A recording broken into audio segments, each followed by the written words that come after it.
A Rádio USP apresenta USP Analisa. Meia hora analisando assuntos atuais que envolvem a vida do cidadão e da universidade, sempre com um convidado especial. USP Analisa.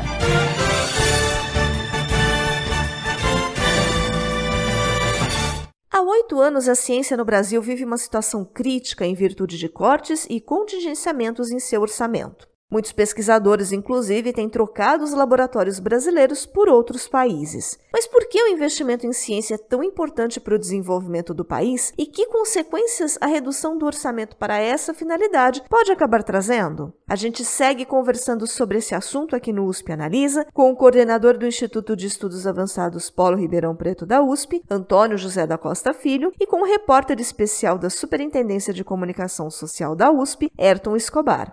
No final do programa anterior, a gente falava sobre o corte de 90% do Fundo Nacional de Desenvolvimento Científico e Tecnológico, e o Ayrton comentou sobre a fuga de cérebros que essa falta de recursos para a ciência está gerando e também sobre os riscos da não formação de cientistas. Professor Antônio, o senhor quer comentar algo sobre isso para a gente fechar esse assunto?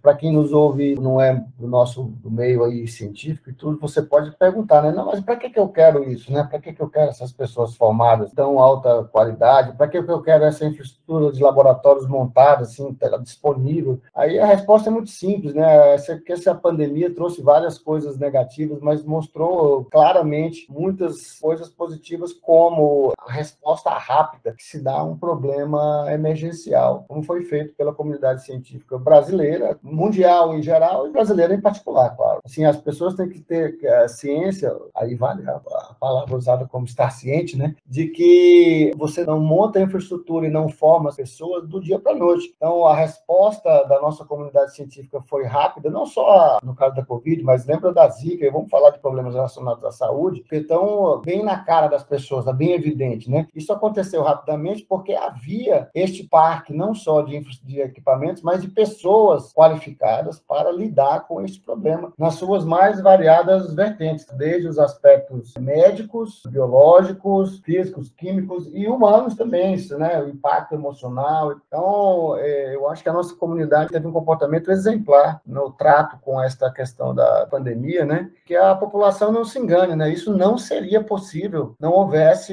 esse parque, então, estabelecido de equipamentos e de pessoas, né? Para poder dar esse tipo de resposta, né? Eu queria voltar um pouco na questão das bolsas. Vocês estavam falando da importância de formar pessoal. E um dos mitos que existem quando se fala de pesquisa científica é em relação às bolsas que são pagas a esses estudantes, tanto de graduação quanto de pós-graduação. Não se trata de um incentivo para estudar, a gente está falando de uma remuneração. No caso do pessoal da pós-graduação, são profissionais que já têm uma qualificação. Como a gente faz a sociedade entender o quanto esses estudantes são importantes para a produção científica e o quanto esses cortes prejudicam o desenvolvimento do país? Bolsa é uma palavra ruim, na verdade, né? Que não representa de uma forma correta, assim, semanticamente falando, o que esse recurso faz, né? Então, quando a gente fala de bolsas, a gente está falando de remuneração, como você mencionou, né? É equivalente a um salário que você paga para um funcionário numa empresa, numa fábrica. Então, você tem dentro de um laboratório, você tem o pesquisador-chefe, né? O sênior, o professor ou a professora que coordena o laboratório e ela precisa ter funcionários, entre aspas, para aquele laboratório funcionar, que são os alunos de pós-graduação, os mestrandos, doutorandos, pós-doutorandos, e também funcionários propriamente ditos técnicos. Você tem geralmente o corpo técnico, né, que as instituições contratam para ajudar na parte operacional do laboratório, manutenção de equipamentos e tal. A bolsa não é um dinheirinho a mais que você dá para o aluno para falar, olha aqui que bonitinho, você está fazendo ciência, toma um dinheiro. Não é caridade, né? Não é caridade. Porque para o aluno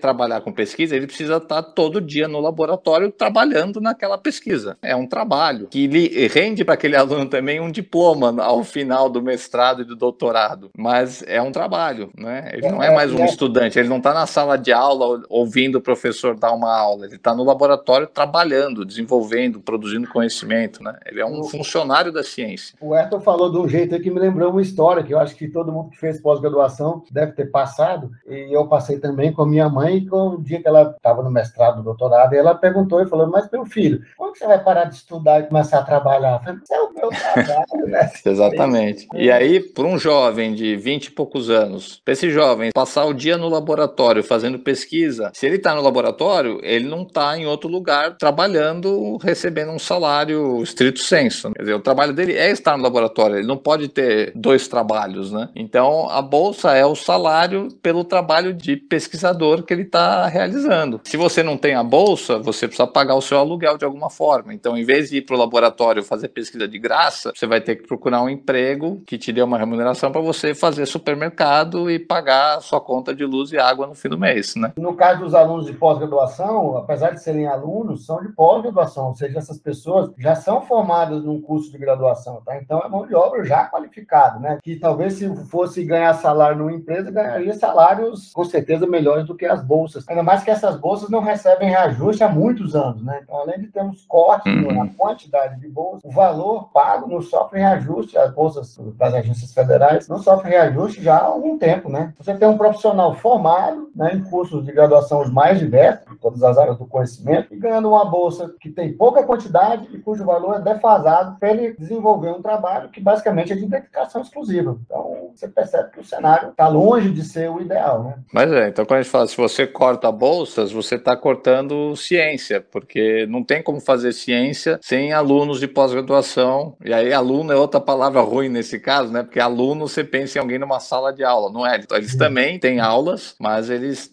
se dedicam em tempo quase integral no laboratório fazendo pesquisa, então ele está lá trabalhando. Se você não der a bolsa, ele vai ter que ganhar dinheiro de algum outro jeito e não vai ser fazendo pesquisa, ele vai ter que fazer alguma outra coisa, né? E aí você deixa de fazer ciência, porque a pessoa precisa sobreviver. O corte de bolsas tem um impacto direto e muito significativo na capacidade do país de produzir ciência. E aí você deixa de formar essas pessoas também, né? Porque elas estão ao mesmo tempo trabalhando e sendo formadas, profissionais qualificados. Aí você vai precisar, daqui a uns anos, você vai precisar de engenheiros, de gente formado em farmácia, em biologia, seja lá o que for, e você não vai ter, porque as pessoas deixaram de fazer pós-graduação porque precisavam trabalhar desde cedo para pagar suas contas. E aí você não vai ter profissionais com a qualificação necessária para ser um país evoluído, enfim, competitivo no cenário internacional. Eu até queria aproveitar, vocês estavam falando sobre a fuga de cérebros e a situação do pesquisador aqui no Brasil. Fora do Brasil, vocês comentaram que o financiamento tem algumas diferenças e mesmo a valorização do pesquisador é diferente. Então isso acaba levando a uma fuga de cérebros também?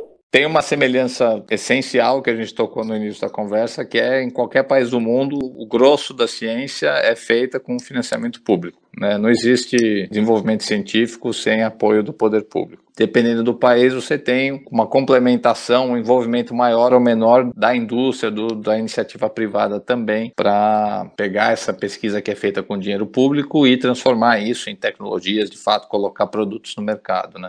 Mesmo no mestrado e doutorado, em outros países, vamos falar de Estados Unidos e Europa, a pós-graduação ela já é vista como um trabalho, muito mais do que no Brasil. Mas os estudantes de pós-graduação ainda precisam de fellowships, né? Não é um trabalho propriamente, ele é encarado como um trabalho, mas não é ainda uma profissão, ele não é um profissional. Agora, no pós-doutorado, aí é uma diferença realmente no regramento jurídico legal dessa atividade. Aqui no Brasil, o pós-doutorado, que é alguém que já fez mestrado, doutorado, um profissional ultra qualificado, ele ainda é tratado como aluno e precisa de bolsa para sobreviver. E não tem nenhum direito trabalhista, não tem vínculo empregatício. O pós-doutorado nos Estados Unidos e na Europa tem vínculo, ele não é um bolsista, né, como a gente entende bolsista no Brasil. Ele é um funcionário daquela instituição de pesquisa. Se você é um pós-doutorando em Harvard, você tem um contrato com Harvard. Você tem os direitos que os funcionários da universidade têm. Então você já é tratado... Tem até tabela de valores mínimos, né, Wellington? Tem valor mínimo de salário de pós-doutorado em determinado lugar dos Estados Unidos, é isso aí. Então é uma coisa que te dá uma segurança muito maior para fazer um pós-doutorado, porque você já é um profissional trabalhando com contrato para uma instituição de pesquisa. Enquanto que aqui no Brasil você ainda é visto como um estudante que precisa de bolsa e acaba a sua bolsa e você está largado no mundo sem nada, cara. Isso aqui a gente já tem essa diferença você mencionou aí, né, do regramento jurídico que rege as leis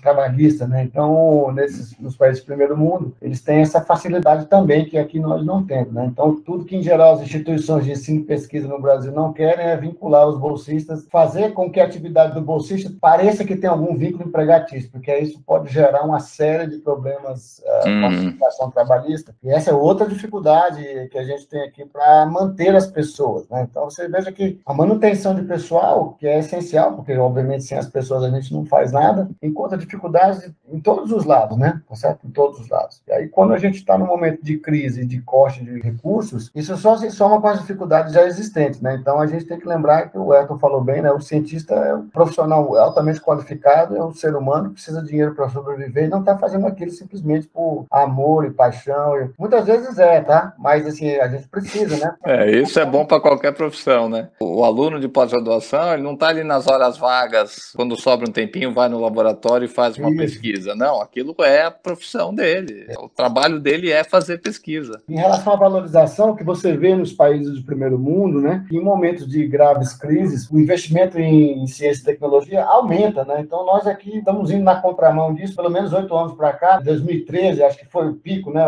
Em 2013, 2014 tem um pico, muito em função também do Ciência Sem Fronteiras, que injetou um volume muito grande de dinheiro. Acho que, se não me engano, chegou a 1 bilhão em 2014, 2013, enfim. Teve muito dinheiro colocado no CNPq para pagar essas bolsas do Ciência Sem Fronteiras, que mandou aí um monte de gente para fora, né? E aí tem toda uma discussão se foi um programa bom ou ruim, qual que é o legado do Ciência Sem Fronteiras, mas que discussão boa para se ter, né? Será que a gente está investindo nesse 1 bilhão da maneira correta? Hoje você não tem 1 bilhão nem para pagar a conta de luz, imagina para mandar estudante para o exterior, pô. Hoje a gente via que naquela época a gente estava feliz de discutir se o programa que estava injetando bilhões valia a pena ou não. Hoje nós estamos discutindo como pagar a conta de luz, que nem você disse, né? Então, mas você vê que nós vamos na contramão, né? Então você veja lá que a Alemanha foi notório o investimento de dinheiro agora durante o período de pandemia. Os Estados Unidos também, anos atrás, em momento de crise, mais programas de investimento de aumento de orçamento para ciência e tecnologia. Porque veja, nesse mundo que a gente vive hoje, a gente tem que decidir, né? Se nós vamos ser um país consumidor de tecnologias ou se nós vamos ser um país produtor de tecnologias. Se nós vamos liderar isso. Isso é uma questão estratégica por trás disso. Pelo jeito, a gente vai ser o que sinaliza o atual cenário, que a gente quer ser consumidor. Eu acho que o Brasil e a política brasileira e o setor, a elite econômica, enfim, o país, ele é muito refém de um mito que se criou em cima do agronegócio, de que o agronegócio carrega o país nas costas. O agronegócio é uma coisa incrível que o país criou em cima de muita ciência. A gente só tem esse agronegócio porque décadas atrás criou-se a Embrapa, criou-se o IAC, investiu-se muito em pesquisa voltada para o desenvolvimento da agricultura. Essa pesquisa deu resultados, né? A gente planta hoje no Cerrado o soja, que é uma planta que não tem nada a ver com o clima do Cerrado, mas a gente conseguiu adaptar. Enfim, tem infinitas aí inovações tecnológicas que foram produzidas por pesquisa científica no Brasil que permitiram que a agricultura brasileira chegasse onde ela chegou hoje. Mas aí criou-se todo um marketing em cima de que o agronegócio sustenta o Brasil. O agronegócio é essencial para a economia brasileira, mas ele não carrega o Brasil sozinho. E a gente precisa de mais. Não adianta só ter o agronegócio. A gente não vai ter indústria, a gente não vai ter tecnologia em outras áreas, ainda mais com mudança climática.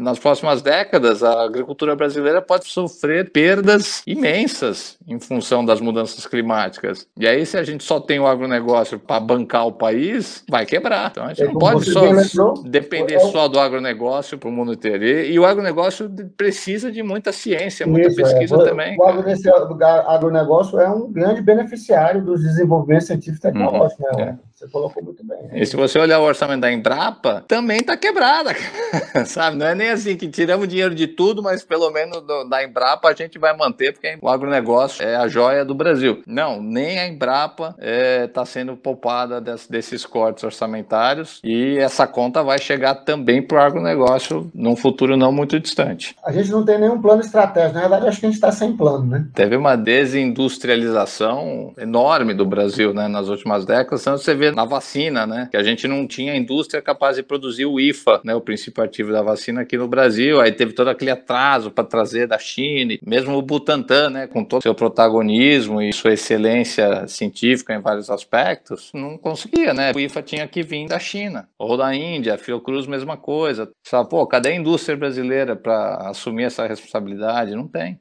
Eu queria só fazer uma provocação. Vocês estão falando bastante da parte de ciência básica. O professor Antônio é da área de ciências exatas. Vocês falaram um pouquinho de saúde, do agronegócio, mas a gente tem as ciências humanas também, que inclusive estão sofrendo uma série de ataques. Em abril do ano passado, o CNPq tinha publicado uma portaria estabelecendo um novo modelo de concessão de bolsa, priorizando áreas tecnológicas em detrimento de ciências básicas, por exemplo, matemática pura e física teórica, ciências humanas e artes. Como a gente vai fazer pesquisa sem a presença das ciências humanas? Vocês têm ideia do impacto dessa decisão no desenvolvimento do país? Olha, Thaís, eu acho que esse ano, a reunião da SBPC, da Sociedade Brasileira para o Progresso da Ciência, se não me falha a memória deste ano, né, foi muito feliz na escolha do seu tema geral, né? Todas as reuniões da SBPC têm um tema geral, e o tema geral foi: todas as ciências são humanas. Eu acho que é alguma coisa perto do incompreensível ou inconcebível você achar que o aspecto humano não tem que fazer parte do desenvolvimento de conhecimento, né? Então, mais uma vez, o exemplo que está aí na nossa cara, que nós estamos enfiados ainda dentro deles, nós ainda não estamos no pós-pandemia, nós estamos na pandemia, é o impacto socioemocional sobre todo mundo, está todo mundo meio fora do ponto de equilíbrio aí, se você olhar. O nosso universo de quem está na universidade, que lida com os alunos, é muito claro isso, né? Então, quem que vai fazer o diagnóstico desses impactos? Quem que vai estudar os efeitos dessas... Nós, o pessoal da física experimental, teórica? Não, né? Quem que vai pensar no que... como entender as relações de estudo e de trabalho depois da pandemia? A gente precisa de pessoas debruçadas sobre essas questões, né? Eu não vejo como produzir conhecimento, fazer ciência, desenvolver novas tecnologias e inovação sem pensar nos aspectos humanos, né? Então, assim, todas as ciências são humanas. Eu acho que aí existe uma questão ideológica, né? A ideologia assumiu um caráter quase pejorativo hoje em dia, né? Você fala que o negócio é ideológico, você assume que é ruim, né? E não é, né? Não é isso, tá certo? Mas tem uma questão, parece, ideológica por trás. Bom, primeiro, aparentemente, os cientistas ou pesquisadores, professores das universidades foram, de alguma maneira, escolhidos como inimigos públicos por uma parcela de pessoas que estão com essa ideologia pejorativa na cabeça, né? Então, fomos eleitos como problema, né? E dentro dessa classe de professores, pesquisadores universitários, os colegas das ciências humanas e das artes foram escolhidos como os piores, ou os mais inimigos de todos, né? Sem nenhuma razão aparente, né? Então, o ser humano precisa de arte, o ser humano precisa de se relacionar. A vida é um evento social, né? Então, para compreendê-la de maneira integral, não adianta só entender como funciona a proteína que transporta oxigênio no seu sangue, ou como funciona a replicação do seu DNA. Não, você tem que entender como as pessoas se relacionam, como as pessoas vivem e constroem sua vida em sociedade. Eu acrescentaria que, seja qual for a atividade humana, agronegócio, qualquer coisa, ela é feita por seres humanos. Qualquer atividade econômica exige que seres humanos trabalhem em conjunto, de forma colaborativa, para atingir um determinado objetivo, né? Que seja produzir caixa de papelão, que seja desenvolver um smartphone ou uma vacina, ou aumentar a produção de soja e carne do país, seja lá o que for. E a gente precisa entender as pessoas, cara. As ciências sociais e humanas são as ciências que estudam as pessoas, né? Você tem o biólogo que estuda células, você tem o físico que estuda os planetas, enfim, você tem as pessoas, que estudam o ser humano, como é que a mente do ser humano funciona, o comportamento humano, fenômenos sociais que estão por trás da violência urbana. Não tem como você reduzir violência sem entender o que está gerando aquela violência, né? Na interação entre diferentes camadas socioeconômicas, diferentes culturas, questões raciais, questões de gênero que motivam muita violência. Não tem como a ciência avançar sem você entender o objeto que faz a ciência, que faz o país, que faz a economia, que faz tudo, que somos nós seres humanos, bichos super complexos, complicados, difíceis, né? E lembrar que hoje em dia esses grandes projetos, né, Ayrton, se você pegar os grandes projetos de ciência, da ciência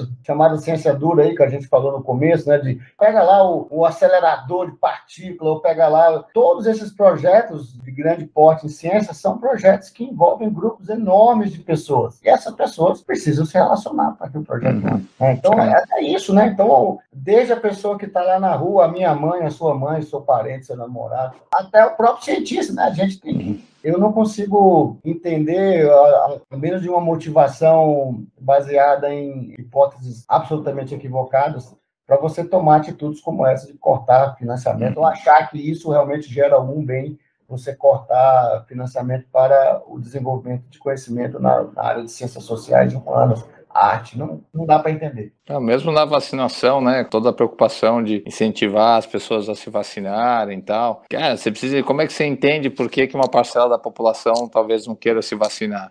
Você precisa entender as relações humanas, quais são as influências culturais, ideológicas que estão levando essas pessoas a questionar isso, sabe? Você desenvolve uma soja, cobrir muito o desenvolvimento dos transgênicos no Brasil, né? Então você pode pensar que é uma coisa puramente científica, tecnológica, você vai lá, desenvolve uma planta resistente a um herbicida, que é geneticamente modificada e tem um resultado muito bom, vai lá e que é coisa que todo mundo vai plantar e que todo mundo vai ser feliz. Aí não, vira um conflito gigantesco de ideias, problemas no campo, com uso de agrotóxicos e tal. Quer dizer, para você implementar uma tecnologia, ela sempre vai ser implementada dentro de um contexto social que é cheio de conflitos, né? Você precisa das ciências sociais, inclusive, para dar apoio, entre aspas, dar suporte ao desenvolvimento e implementação de conhecimento e de novas tecnologias em todas as áreas, porque tudo depende de interações entre seres humanos, né? Para a gente encerrar, eu só queria voltar um pouquinho na questão da fuga de cérebros. O professor Antônio está à frente de um laboratório aqui na USP Ribeirão Preto e o Ayrton recentemente fez uma matéria muito interessante na revista Piauí sobre essa diáspora de cientistas brasileiros. Eu queria que vocês contassem, se vocês tiverem, algum exemplo de pesquisadores ou alunos que acabaram engrossando essa estatística. Eu posso começar no meu próprio grupo de pesquisa, já tive, sim, pelo menos 2 casos, 3 de pessoas que pediram para sair e mais que foram para o exterior, né? Não queriam ficar no Brasil, mais alguns para se concretizar no futuro e, em cima disso, uma quantidade acima da média de cartas de recomendação que me são pedidas para escrever quando o aluno aplicar, né, para uma posição de pós-graduação ou algum tipo de posição de pesquisador no exterior, normalmente são pedidas cartas de recomendação dos seus supervisores anteriores. Então, ou professores, né? Então, preenchi uma quantidade dessas cartas, eu fiz uma quantidade dessas cartas acima da média no último ano e meio. Então, para mim, é claro, mesmo olhar para a entrada de alunos nos programas de pós-graduação, né? A gente falou disso um pouco, né? Pessoas não estão considerando, ou estão indo para outro ramo de atividade econômica, claro, eu não sigo todo mundo, sei onde foram para todos, mas é notório que a quantidade de alunos interessados em ingressar em programas de pós-graduação tem diminuído, né? Então, eu vi isso com muita clareza de alunos do grupo, né, de graduação que se formaram e preferiram ir para o exterior, de alunos que terminaram o seu doutorado e foram para o exterior, de alunos que estão com planos claros de ir para o exterior no futuro muito próximo, né, estão só esperando o momento, coisa que eu não tinha visto com tanta frequência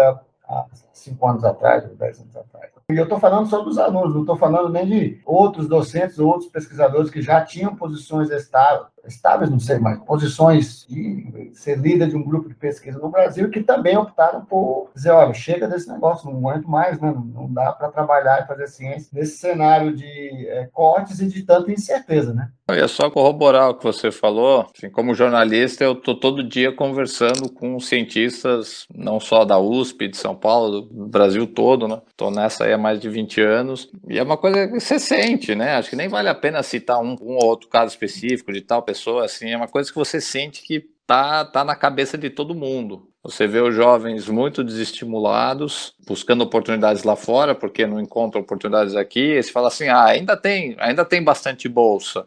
Mas, assim, é muito pouco para a demanda que existe. Quer dizer, a gente passou as últimas décadas investindo na pós-graduação para melhorar a qualidade da pós-graduação, incentivando as pessoas a seguir carreira na ciência. E aí você tem toda uma geração de jovens que estão aí no mestrado, no doutorado, que não enxergam perspectiva futura para fazer ciência no Brasil. e que estão corretíssimos em buscar oportunidades fora, porque o que você vai fazer?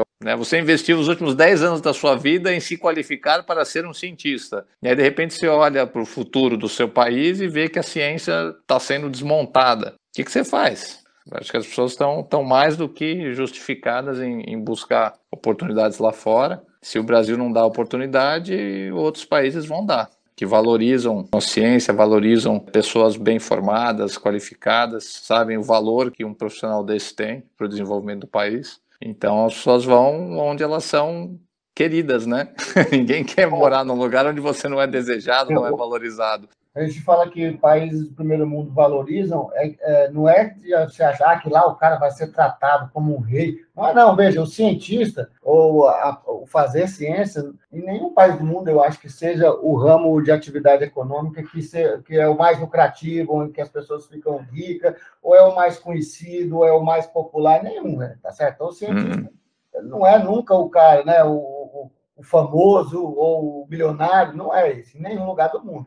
Quando a gente fala de valorizar e incentivar e apoiar, é que você forneça as condições adequadas, né? Então, quando você escolhe fazer ciência, você meio que já escolheu e sabe, eu não vou ser famoso, em princípio, nem vou ser milionário, mas você precisa, né, garantir que você tenha condições de trabalho adequadas e que disso resulte uma remuneração que lhe permita ter uma vida também adequada. A gente não está conseguindo nem este mínimo aí, né? Você pensa, por exemplo, quando você está escolhendo um médico para ir fazer uma consulta ou levar seu filho para fazer uma consulta, enfim, você vai olhar o currículo daquele médico e, claro, todo mundo prefere um médico que tenha uma boa formação numa universidade renomada, né? É óbvio para todo mundo, né? Esse mesmo valor que a gente dá para a formação de um médico, quando a gente está procurando um médico, vale para qualquer outra profissão. O país, para se desenvolver, precisa de pessoas bem formadas, bem qualificadas e que saibam pensar, ter ideias, fazer coisas novas, né?